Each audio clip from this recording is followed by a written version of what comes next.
chapter 11. This is where we were this morning as we started our new series called Old Testament Stories for the New Testament Family. And we looked at David versus Goliath. That's next week. We looked at David and Bathsheba. And so tonight's going to be a little different. And it's going to be different for at least this series as well. What we're going to do in the morning is going to serve as an overview of the section. And then at night, we're going to talk specifically about some of the things we've seen in the text as a family and more of an open dialogue as well. That serves two purposes. One, to keep our minds on what we looked at in the morning, but also to draw out some practical application and maybe dive deeper into the text, which can't be done in a span of 30 to 35 minutes on a Sunday morning. So, just as far as overview, the main point of 2 Samuel chapter 11 is that complacency kills. Right? Complacency kills. And what does it mean to be complacent? What does it mean to be complacent? Huh? Okay, part of it has to do with this satisfaction, okay? Satisfaction with what? Where I am. I'm satisfied with where I am. What else does it involve? There's another word I'm looking for that I mentioned this morning. Huh? Do what? No, it's not happiness. Okay, content is dealing with it. Starts with an S. Satisfied, but if I put S with mug, it's smug. There you go. Hey, there you go. Smug, right? And what does it mean to be smug? What does it mean to be smug? Huh? Complacent. Yeah, complacent. There you go. Definitely part of it. Yes, over self-righteousness, so to speak. The classic example is the person that sticks their nose out at everybody. It's an unhealthy view of self, right? And so you pair that with a uncritical satisfaction of where you are, plus an overhyped view of self, and that's what you get that's what equals complacency. Now, what in the text would lead us to believe that David was a little bit complacent in chapter 11?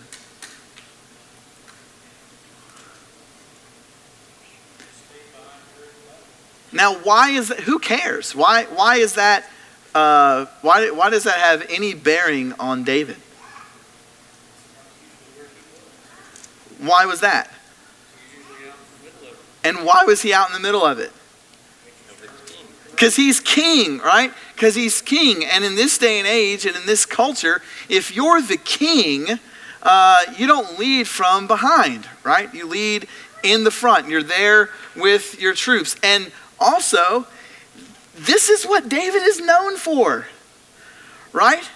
For a period of time, it was really weird for Apple to be without Steve Jobs, right? Because Steve Jobs, by everybody's account at that time, was Apple. And now he's no longer there, right? It's kind of like when Michael Jordan was with the Wizards. Huh? Right? Like, no, Michael Jordan didn't play for the Wizards. Michael Jordan plays for the Chicago Bulls, wears 23, plays alongside Scottie Pippen, and dunks on people. That's what Michael Jordan does. Baseball? Baseball? Right? This is kind of like David. That's kind of the same analogy. David doesn't play baseball. David doesn't sit in the back. Right? David's the guy out there hooking and jabbing, slicing and stabbing with everybody. That's David's role. But where is he? He's in the back during the springtime, where notice what it says. Excuse me. The springtime when kings marched out to war. I don't think, by inspiration, that line is there by accident. Because if David, right, remember what we said this morning, David is now going to be in the wrong place, at the wrong time, with the wrong person, with the wrong focus. You want to get away from complacency in your spiritual walk. You want to get away from being complacent as a family. You want to get away from being complacent as a church, both local and universal. You can't be in the wrong place at the wrong time with the wrong people with the wrong focus. Can't do it. Can't do it. Now, something I deliberately left out this morning because I wanted it for the class. Notice what takes place in verse 3. He recognizes Bathsheba, says that she's pretty.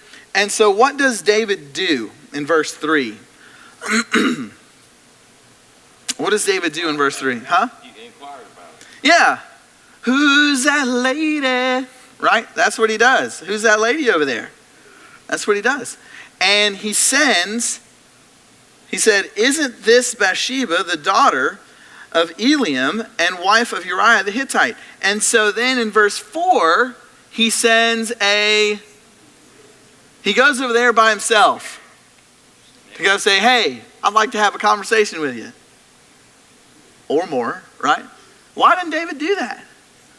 Why didn't David, as the king, walk over there and say, hey, what's going on? Let somebody else do the dirty work. He could. Hey! Remember that smugness, that unhealthy view of self, as we talked about this morning. I'm the king. And do what I want, when I want, wherever I want, however I want, because I'm the king. But I don't want to get caught. Right? I don't want to get caught. And when we have that view of ourselves, we have this, it's really ironic, actually. We have this overhyped view of self, and we say, you know how people, always say, I do what I want. But hey, can you go do this for me? Why? Because they don't want to deal with it. They don't want to get caught in the act. And so he sends this messenger. Now, this is the point I want to make. What should the messenger have done? Does the messenger know that that's Uriah's wife? You better believe it. Does the messenger know that David's not where he's supposed to be? You better believe it. Does the messenger know, probably, that David's not interested in just a conversation with Bathsheba? You better believe it. But what does the messenger do? He obeys the king. And so he enables David in carrying out this sin. He enables David in carrying out the sin. And the messenger can't plead ignorance. He can't plead ignorance. He knows who that is. The verse before it identifies who that is. And not only, and think about this for a second, this isn't just another man's wife. Can I get a glass of water or something?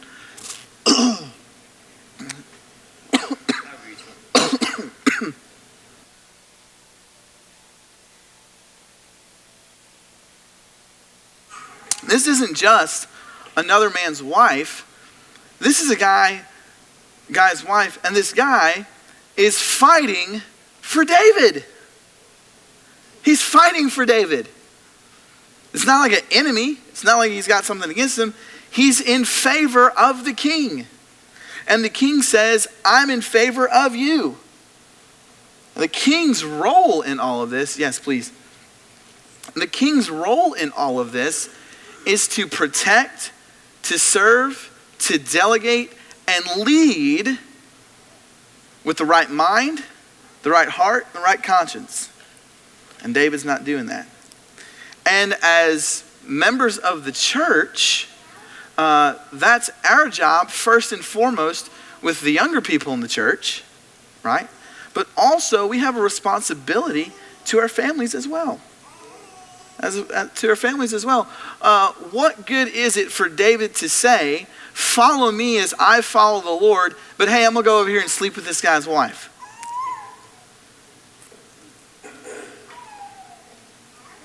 What good is that? Thank you, sir. I got one of these. What good is that? What does that do to David in the light, in the eyes of other people? What does that do?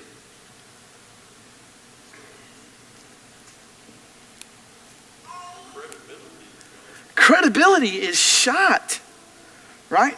Because if he's willing to do this with somebody else's wife who's fighting for him, every other man in that camp, would he do the same thing with my wife? You see the importance of that. And this isn't just a leadership thing. This isn't just, elders, preachers, and deacons. This is for individual people all over the church, because whether you know it or not, somebody is always watching you. People at work are watching you. People in the community are watching you. Kids are watching you. Grandkids are watching you. Everybody is watching you. All eyes.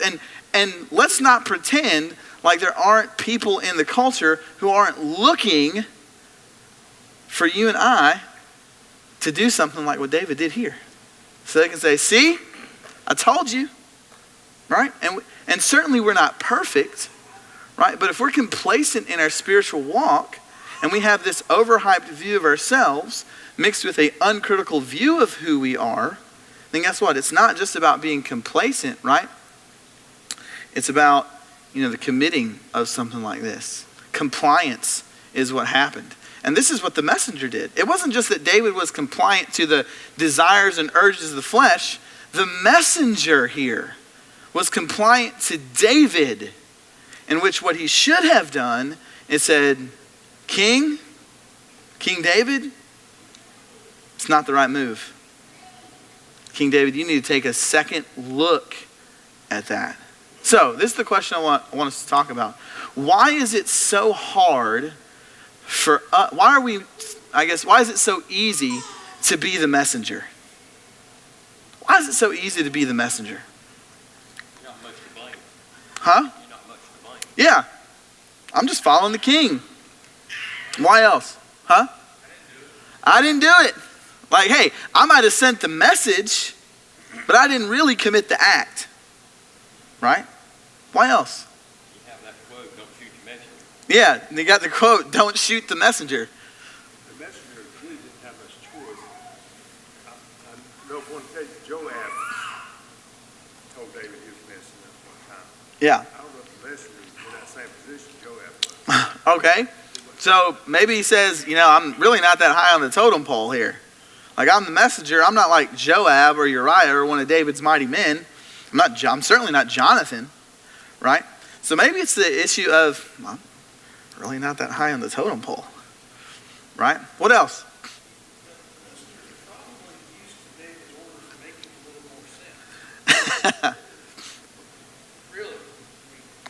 Yeah. Yeah, a little out of character, a little different, right? Okay. But why else is it easy to be the messenger? Or what makes being the messenger difficult? Let's go that route.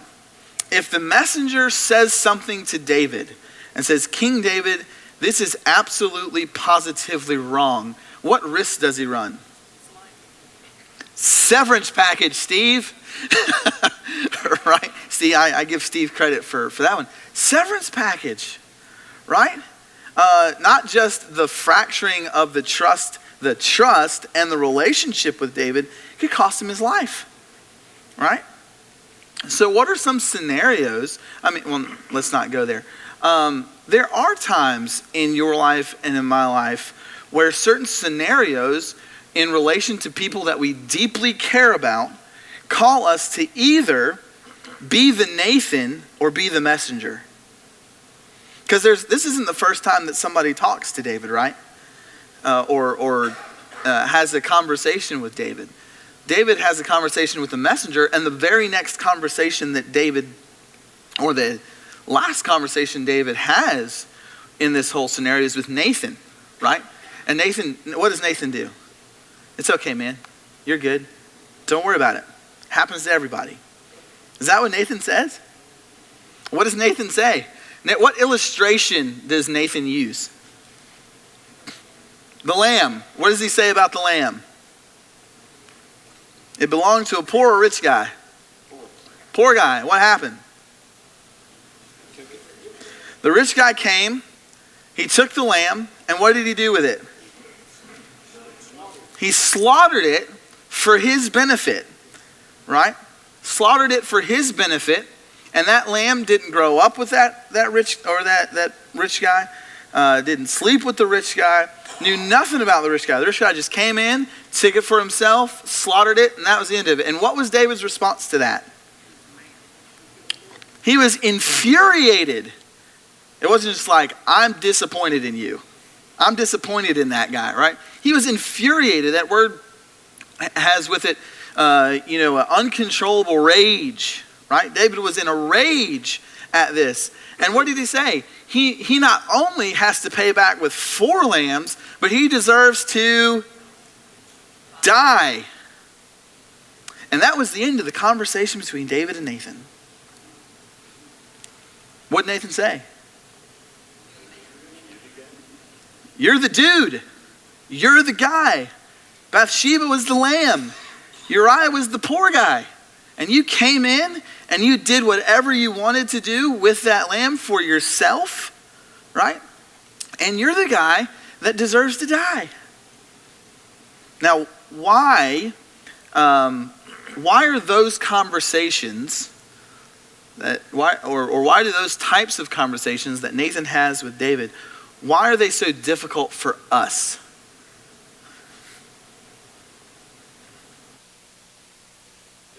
Okay, so from the Nathan side, right? Risk of friendship.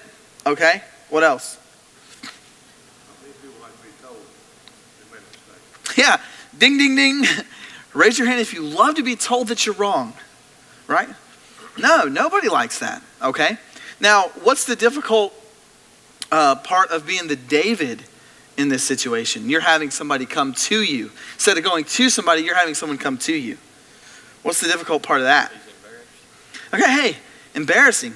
Number one, absolutely positively embarrassing for David. If you don't think that it is, I encourage you, a really good passage to supplement this is Psalm 51, where David writes a psalm based on what took place with Bathsheba. Very, very powerful psalm. He's also a man of power, being told something by a messenger. Yeah, he's also a man of power, right?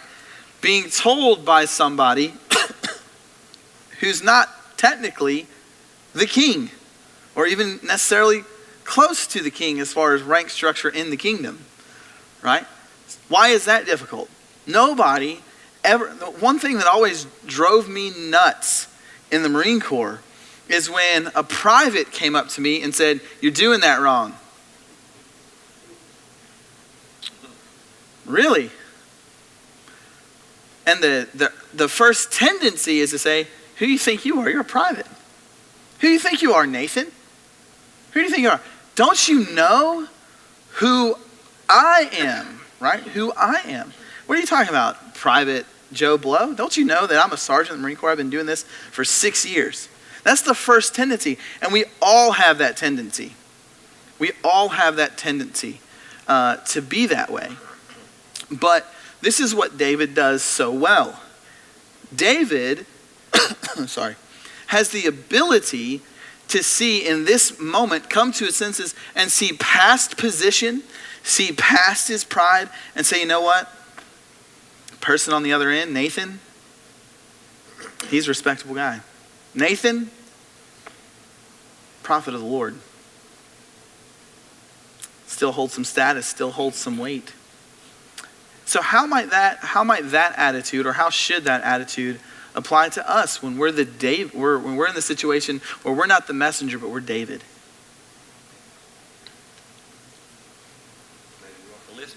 Hey, let's pump the brakes and understand that the person talking to us on the other end is not a member of ISIS. Not a domestic terrorist.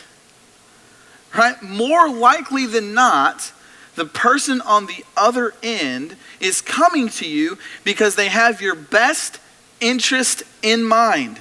Or at least they should. Nathan wasn't out to get David. There's nothing in the text that indicates that Nathan wanted to embarrass David. There's nothing in the text that indicates that Nathan was out to get David. It's not a Saul David thing where, hey, come to my chamber so I can pin you to the wall, right? It was, hey, I need to talk to you because there's something serious going on here. And the gravity of this doesn't just impact you, it impacts the kingdom. And sometimes, yes ma'am, go ahead. Sometimes our first reaction is to defend ourselves. Yeah. And that's exactly what David doesn't do. David doesn't say, well, she shouldn't have been bathing. I was minding my business out on the rooftop, and it would have never happened if she'd have just not cleaned herself. David doesn't do that. He's not like Saul, right? Saul's always got the excuse. David's the one with the broken and the contrite heart, right? Spirit. And that's a good point. Oftentimes, their first inclination is to defend herself rather than listen, or is to hear rather than listen, right? As that person starts to lay out their case, we're already thinking of answers in our head to come back to any objection that might show up so that we can protect ourselves. And when I'm in that mode, and when that's the way that I approach these difficult conversations with people that, for all intents and purposes, probably care about me, probably love me, when I approach it that way, two things are going to happen. One, the temperature of the room is going to go up. And two, no spiritual growth is going to happen. And the situation will not be resolved. Thankfully, David doesn't do that. David lets Nathan say his piece. And then what's the next thing that David says? Get out of here, Nathan. I have nothing to do with you, and you're just, you're a second-rate prophet. He doesn't say that. What does he say? He said, I have sinned against the Lord. The most important words that David could say in that conversation was, I've sinned. Now, why is it important that David say that? So the Lord knows he's penitent. Huh? So the Lord knows he's penitent.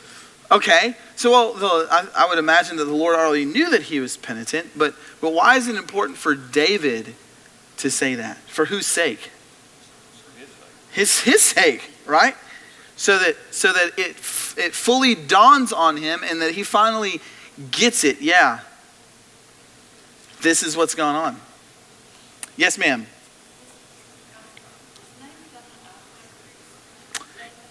He's a prophet of the Lord. I'll look back at the text. I don't know if it says whether he was the high priest or not. And I don't remember seeing that, but he very well could be. Let me look. So the Lord sent Nathan to David. I think it says that he was a prophet. Nathan replied,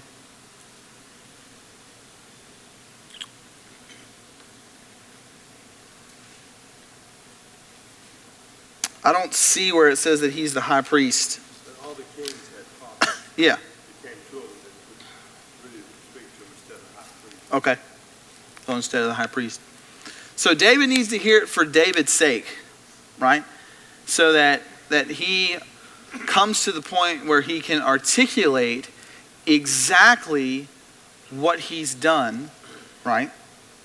But also, I think it also benefits Nathan as well, someone who has a great concern, not only for David, but also for the kingdom, right? So that Nathan understands that David is also pierced and pricked by the actions that he's partaken in.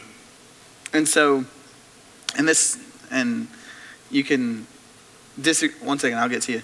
And you can disagree or send me an email afterwards. There are times, and this is for everybody here, there are times where we are so uncomfortable with coming to grips with exactly what we've done. We say things like this when people ask us, hey, what's going on? How are you doing? This, that, and the other. We say, well, I'm struggling. And we say, or someone asks us, okay, well, with what? Stuff. Because stuff is a whole lot different than I slept with another guy's wife and her name was Bathsheba. If I can just say stuff, then that's really general. And so I don't have to feel the full weight of the words that describe the action that I've been involved in. Right? One of the best things that you can do and that I can do in order for our growth spiritually to take place is that whether I'm talking with someone who's a friend and confident, in confidence, or whether I'm praying to the Lord, if I'm struggling with sin, I need to be specific about what I'm struggling with. But if I just go to the Lord and say, Lord, I'm struggling with stuff, He already knows what I'm struggling with specifically. I need to hear that for myself because I need to feel the weight of that. Stuff can be anything. I'm struggling with what? Stuff. What kind of stuff? Panthers. No, I'm just messing. But we need to feel the weight of that. Yes, ma'am. When David said, I have sinned against the Lord, he took ownership Mm-hmm. of what he had done. And sometimes pride can get in our way of taking Yeah. There you go. David doesn't go down a litany of excuses of why this took place. Right? Well, if that messenger never would have gone over there like I told him to do, right? This would have never happened. But he took ownership, right? This is something that's vital to all of our relationships. Husband, wife, kids, brothers, sisters, work, school. Now, when I mess up, when I sin, it is important. It is vital. It is crucial that I take ownership of that. That I take ownership of it. So, another question that's brought up based upon what Miss Sarah said, why do we not like to take ownership? Do what? Because then I have to let people know that I am not perfect. And I'm not perfect. And I like to think that I am, right? We like to think that we are. We do. But hey, when I own that, I'm admitting to myself, not only have I sinned, but I'm also admitting, man, I am an imperfect person. Why else is that hard to own it? Okay, it's embarrassing. Boom, there you go. Because once I own it, I've got to then change it. I've got to change it. Go ahead. Here's where Nathan's problem is. Well, later when it's all over and the child dies, Yeah. it just says, Chapter 12, verse 25. 12:25. There it is. And the prophet Nathan. Yep. I knew it was there. I've got a question too. Yeah. Okay, so if we're in David's position, she's pregnant, he finds out, what would we do next? What would we do next? I I- mean, you're the king.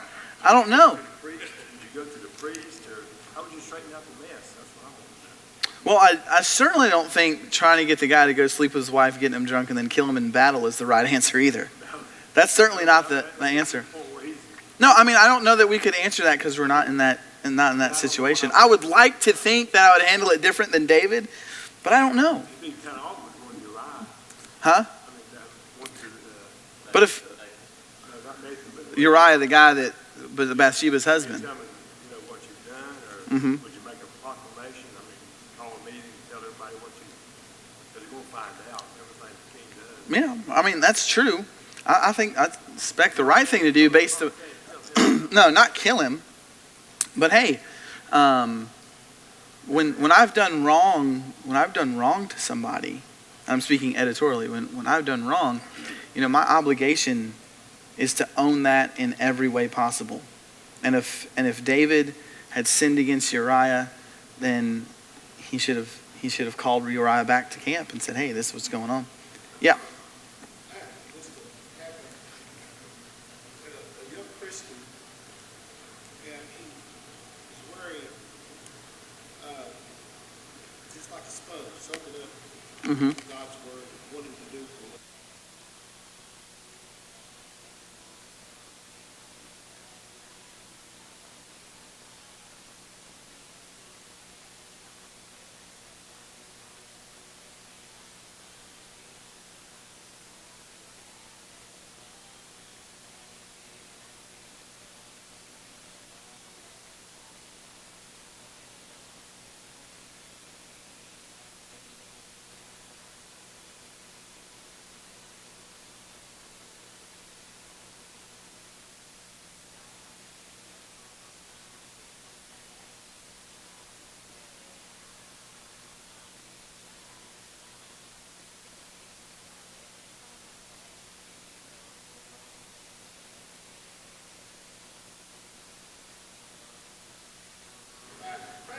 He had to go to court. He came to me in tears. What should I do? And you want to do what's right. He said, well, what's right?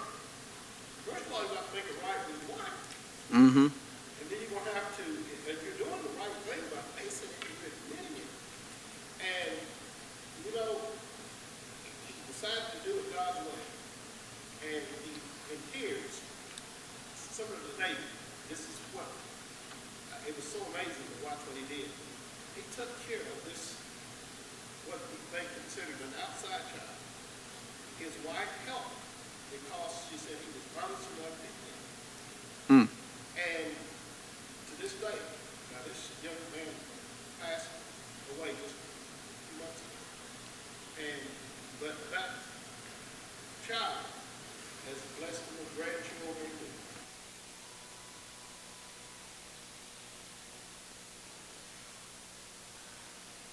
Just whatever we got to do to fix it. But this is, and giving advice to someone. Matter of fact, I use that word, this very scripture. Mm-hmm. And he just absorbed it and went with it. Mm-hmm. And I know that God blessed him immensely Yeah. because he did it that way. He wasn't, his education, when he finished high school, but he was very upset because he couldn't read. So what Yeah. he did, he got a tutor to help his children. Then he said, you know what, I need help too. And he learned not only to read, teach, he'd sing it, and it was this, it's just amazing. I appreciate the lesson. No, that's an amazing lesson of what happens when someone, instead of running from the circumstance or the situation, faces it in the right way. That's an amazing story. And if only David, right, would have done. And I'm not trying to beat up on David. David's actually my favorite Old Testament character. But his situation, maybe not as extreme, right? But we all face that type of situation as, okay, I've done X, and now I have two options. I can try and cover this up, and it's the strangest thing. David thought that in covering this up, he could limit the consequences. When he tried to cover it up, he made the consequences even worse. Because in covering up, he took a life. And in covering up, it cost him a life as well. Go ahead, Milton. I was thinking also, too, how elaborate this. Rather get Uriah to go home. Yeah. That didn't work. Can you imagine how much you probably wanted to make him go? Yeah. Yeah. And isn't that the issue, though? Like, in a maybe not as a serious moment, but any of you who have, handled, kids, grandkids, your own kids, kids ever lie to you? Nora and Ren aren't fluent enough in speech yet to lie to me. But I imagine that they're going to do it. I imagine at some point in time, they're going to lie to me. And then I'm going to ask the question like, well, are you sure? And they're going to say yes. And then I'm going to ask another question. And they're going to have to defend not just one lie, but two lies. And then I'm going to ask another question. And they're going to have to defend 3 lies, and then 4 lies, and then 5 lies, and then 6 lies. And before you know it, we're going to go through this whole rigmarole. And I'm going to figure out that they've lied to me. And by that time, the consequences will be worse. Same thing here with David. And same thing when we do that, as husband and wife, as brothers and sisters, even as people deal with their family.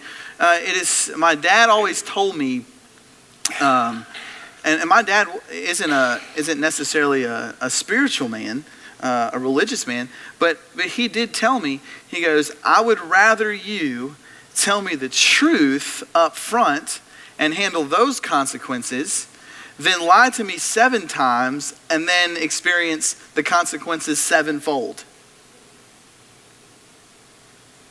And my dad always used to say stuff like this. He used to say something, it's not that you necessarily did the act, it's that you lied about doing the act. Right? And so that's something else that we have to remember as we deal within our families as well. That it is always better to pay the piper up front, right? Pay the Pied Piper up front than to try and run and hide. Another example, and this is about running, Jonah, right? Jonah ran and he ran and he ran and he ran. And of all the running he did, by the time he got done running, if he had just not ran, he'd just gotten it over with quicker. He had gone to Nineveh, preached the word, and been all right. Instead, he got thrown overboard. But notice also something that's significant about this as well that didn't really touch on this morning because of class. Just because you are forgiven of an act does not mean that you're forgiven of the consequences of an act. What do I mean by that? David was forgiven by God, but still had to face the consequences of his action. Right? Notice here, I've sinned against the Lord in verse 13, chapter 12. Then Nathan replied to David, and the Lord has taken away your sin. Clear as day, the Lord has taken that away. He's taken the sin away, but he hasn't taken the consequences away. We need to understand that as well. Sometimes we get into, a pickle with people, and we say, well, you're supposed to forgive me. Yes, I'm supposed to forgive you, but you still have to face the consequences of your actions, right? You go to your boss and you fix the books for 10 years, and he says, hey, I've forgiven you for fixing the books, and he says, but I got to fire you, and say, wait, you forgave me. The boss has every right to look at you and say, you can repent for what you did, but you can still lose your job. And so here, the consequence is this. And the Lord has taken away your sin, you will not die. However, because you treated the Lord with such contempt. Notice, it didn't say anything about Bathsheba there. You treated the Lord with contempt because you took advantage of what the Lord had created, Bathsheba.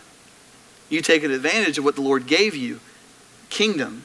You take advantage of what the Lord gave you, your position, right? And you treated him with contempt in this manner. The son born to you will die. Then Nathan went home. Now here's the other thing about this. When we're complacent spiritually, not only do we have a greater tendency to be compliant with sin and the cover-up and the consequences will always impact guilty or innocent parties. The consequences will always impact innocent parties. Think about some of the things, you've heard me say this before. I've never known a preacher to lose influence because they went to Freed Hardeman's lectureship. I've never known that to take place. I've never known a preacher to lose influence because he went to Bear Valley. Right? I've never known a preacher to lose influence because he spoke at Polishing the Pulpit. But think about all of the preachers that you can remember who committed something similar to what's going on here, and what happens? Everybody that person has ever come in contact with is impacted by what's taken place.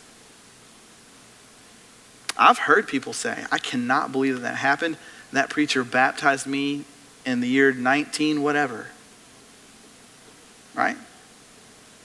Man, we had that guy in our house over and over and over again.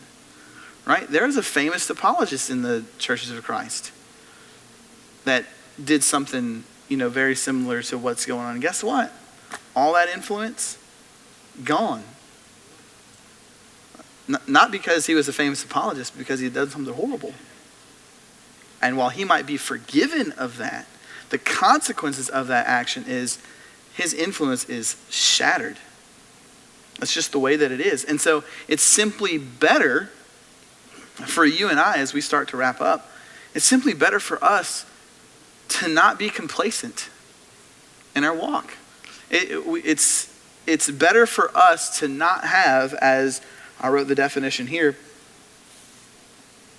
a feeling of smugness or uncritical satisfaction with oneself or one's achievements. What does that mean? That means, number one, periodically I have to do a spiritual inventory. I do. I have to sit down with myself and say, okay, based upon what I know about me and based upon X amount of time, where am I weak in that? Where am I weak? Because the tendency for all of us is to build up our strengths even stronger and leave our weaknesses weaker. That's the tendency. Example for me is when I was playing basketball in high school, I was an awesome shooter. Couldn't dribble a lick. So guess what I would do when I'd go out to practice, back on our concrete court? You think I'd do dribbling drills? No. I'm sitting there shooting jumpers until mom says, come on in. Dad said, hey, what'd you do today? Well, shot about 300 jump shots. How many dribbling drills you do? None. What does that mean? That means if I'm ever to play varsity or if I'm ever to play JV, I'm a one-dimensional player. I can't create a shot for myself. I have to have somebody else get the opening for me. Same thing spiritually. Whatever you're weak in, make that into a strength, or at least make it comparable to a strength, right?